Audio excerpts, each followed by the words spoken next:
Welcome to a glimpse of San Diego's heartbeat, as voiced by its vibrant communities. In a collaborative journey, residents from diverse corners of our city converge in a series of workshops to illuminate the path for the San Diego Cultural Plan. These candid interviews capture the essence of their aspirations, offering a mosaic of ideas that breathe life into the blueprint for our shared cultural future. Join us as we unfold the voices that shape San Diego's cultural tapestry, presenting a collective vision that echoes through these city streets, resonating with the vitality and diversity that define us. As far as our conversation was really honing in on the Imperial 9 blocks in terms of the cultural plan that we're looking to implement to develop that community specifically. So in terms of developing Black culture, having like a Black culture hub in San Diego where folks can know and can also drive commerce and have artistic expression and build community and things of that nature, and recognizing how over the years it's relatively been taken away, through lack of action or lack of engagement from community to city and whatnot. So it's really about looking at how can we re-engage community, how can we re-engage conversation with the city in terms of their support to help create the infrastructure so that we can maintain that as an institutional cultural space for the Black community in particular. Because we know that filters out beyond that as well. So that's kind of one of the main things that we kind of really got into and they're really kind of stuck. I think that it's very important for the Black Arts and Cultural District to get some support and strategic planning and identifying very specific foundational structures that are necessary for us to have a lasting impact on what's happening currently. Maybe a little bit towards like preserving what has happened, but also like looking more so towards into the future. I think that it will help us set priority to the cultural workers and the leaders and the artists that I think are charged with the responsibility for not only like preserving but amplifying the history and the culture, and are also charged with the responsibility of really maintaining the wellness of folks in our community, because art plays such a vital role in who we are and who we get to be here. I think having a plan really urges the city to put us first. But I think folks who are actually holding that vibrance and holding that culture don't always feel the support where we are. And I think that this plan maybe fortifies and solidifies the artists in our community as a staple, and not a vanity piece or something that should be considered to fill a gap. I think that we need to be embedded in the structure. Even if you don't want to pursue a career in art, you can learn how to share your voice and your opinions. And also being around all of the art, being in the spaces, it's just like a great way to get away from like stress and problems that you might have and learn how to deal with them. If a youth wants to do videography or photography or music, we have people in the community that do those things as a job. How do we help them and come alongside them to show them what we're doing? Helping them and walking alongside them is one. Two, I think just allocating, like making that space for these students to actually be known by adults. If you look at statistics, they show that a child or a youth needs 8 people in their life, 8 positive mentors in their life to actually like make a difference. So just go by statistics. Like if we only have 2, what does that say about our kids and what they're going through? So there are many like youths out there ready to express themselves through art, ready to navigate the world, because many adults kind of in a way pressure the youth to just be doctors, to just be scientists, to just be like the main, what they consider like the main jobs, but they don't really support them being like artists, being like part of bands, being like painters, like any type of form of artists. So adults should start focusing on having those children, the youth, to express what they truly want. The willingness to continue to wake up every morning come to our facility and it is ready to work, ready to, ready to change, ready to ask these different questions and how to change, you know what I mean?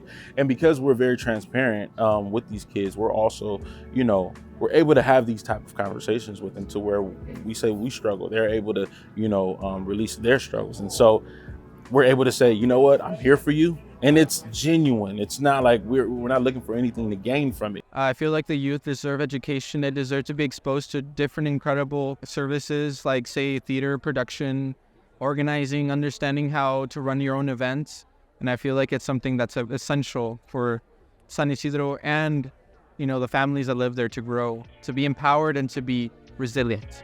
I think what makes San Diego super unique is the mixture of cultures that are found here, music, of art, and it's why I love to be a part of this community. You have a big melting pot of the whole world here. You could go anywhere and feel like you're on a different part of the world. That's what's so unique about it and so interesting. The landscape of San Diego is amazing. You have ocean and desert and mountains. The best thing about San Diego is Tijuana. The best thing about Tijuana is San Diego. It's this incredible, creative, richly sourced region that you can imagine and be anything and imagine all kinds of things. I feel like San Diego is at a center between an incredible city like Tijuana, an incredible city like LA. And between that is just a lot of different people looking for different things and trying to just innovate, to create and to just expand and connect. San Diego was Harlem of the West. The best dancers in the world of every shade danced at the Creole Palace. People like Marcus Garvey and world leaders came to San Diego. He flat on me claiming that thing of being Harlem of the West, where the world comes to celebrate Black art and culture. I mean, there's no city like it. It's wonderful. The people, the art, the excitement, the sunshine when it's out, it's all of that makes San Diego really special. So just seeing people of all different types of colors and backgrounds that are similar to mine and that have struggled similarly like me to make a future here. And I think that's what makes it the most special. Combining the history of where we come from, the root of who we are, and the spaces that we're going to be meeting or welcoming people, I think it has to be, we have to start from the bottom. We'll have to start from the start, from where, from everything that was made, and to consider all the people that were part of this before us. Bueno, en primer lugar ya empezamos bien. Se consulta la base y ya se seleccionó personas que tienen relación o antecedentes en el mundo cultural o artístico de la zona y se están recogiendo las opiniones y los consejos. Y entonces, una vez que estos se incluyen en el plan en sí ya es un logro que existe ese plan, y ese plan, una vez incorporado esto, trae como consecuencia una responsabilidad de la ciudad para dar respuesta a estas solicitudes o consideraciones que se pusieron en la mesa. Entonces, eso ya crea una relación de yo te doy, tú me das, eso espero de ti, tú lo tienes que conceder o facilitar para poderlo realizar. Y por lo general, las comunidades de artistas son comunidades muy autosuficientes. Entonces, si nos dan un poquito de apoyo, y se puede trabajar con la ciudad de una manera directa y no nada más con las instituciones no lucrativas, pues se puede oficializar una directriz para que se aterricen todas las opiniones que todo el mundo dio.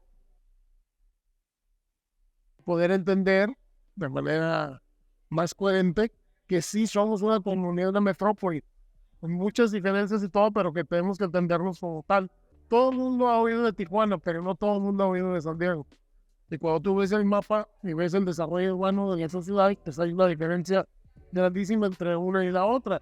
Pero hay algo que tiene Tijuana que viene a aportar, que es importante para ser incluida y para darle identidad a la zona. I think we have to plan recognizing that we are a single front urban ecosystem, that you cannot develop one side without developing the other. So it's changing a little bit the notion that you only are going to develop a plan for a specific space that is isolated. We cannot understand San Diego without the neighbors. And also with the idea that the neighbors are not others, no? That it's part of both. How can we imagine a plan, a cultural plan that can put on the table the existence of a border and how hostile the border itself has? I invite the table to imagine what are these possibilities of making these. I mean, of course, like what we want is the border that stop existing, right? Like that's the goal for all of us. I think like the political goal is like the raising of these borders and these disparities. But in the meantime, like what is the step that we can do to make an easy commute between these two places? Mi nombre es Consuelo Delgadillo. Soy residente aquí en San Isidro desde el 66 y ahorita estoy voluntaria para una organización aquí en San Isidro y he pertenecido a todas las organizaciones de San Isidro. Soy activista. Una de las cosas que me gustaría a mí es de que para que hubiera más participación de la gente aquí en San Isidro, hubiera talleres para padres para enseñarles cómo introducir a sus hijos en la vida. I think that the city could improve protections for artists, performers, buskers, musicians, all the creative and expressive activities that exist in the city, because police, rangers, and other law enforcement agencies don't seem to understand their constitutional protections and constantly step over their rights. And I think that if we had a clear code that offered protections for those creative and expressive activities, the rangers would have less of ability, or the police would have less ability to sample over that free speech. Within the visual arts community, I think the biggest challenge is that there's not a lot of demand for art. So I don't think the city cultural backdrop is very conducive to art selling compared to other big cities. And a lot of it has to do with cost of living for artists. I've been in the business maybe 16 years and I've seen a lot of very talented artists. They have to leave. Also, number two, demand for art. So there's not enough people interested in the arts and culture products and experiences here. And I think a lot of it has to do with the economic backdrop of the city. The economic backdrop is what kind of steers the cultural backdrop of the city. So I think that plays a big role as well. The economic backdrop needs to change if you want to change the cultural backdrop. That's what I think. We've had some big commissions for artists, like 6-figure commissions. So that's been a win. We've had artists that got their start here with us, emerging artists, and we've seen their careers grow and they move on to more established, bigger galleries, not in San Diego, by the way. We definitely showcase more people of color and Asian American artists in most other galleries that I've seen. I'm pretty sure we've shown more Asian American artists than any gallery in San Diego in decades probably. Right now, in the gallery right now, we have the Guam Artist Collective, and these are artists with a background from Guam. They're now working here, and that really brings out a community that may not be as connected to the art scene normally. So we're sort of creating new collectors, getting their feet wet and whatnot, creating new markets for art that probably wouldn't have existed. I would love to see just more opportunities for people in the arts and in these different cultures to expose their work and to just bring in more profits too to themselves and to their families and their communities, especially the smaller, lower income ones. So I would definitely love to see that. You know, as much cement as we can cover with color and paint and different types of artwork, public art, and just really making our city a vibrant place that has a constant theme of what we believe in is what would be, I would really love to see. Climate's still beautiful. The vibe is still amazing. The multicultural, the arts, all of that. And to see that we're going to put more time and energy into that, it feels like optimism.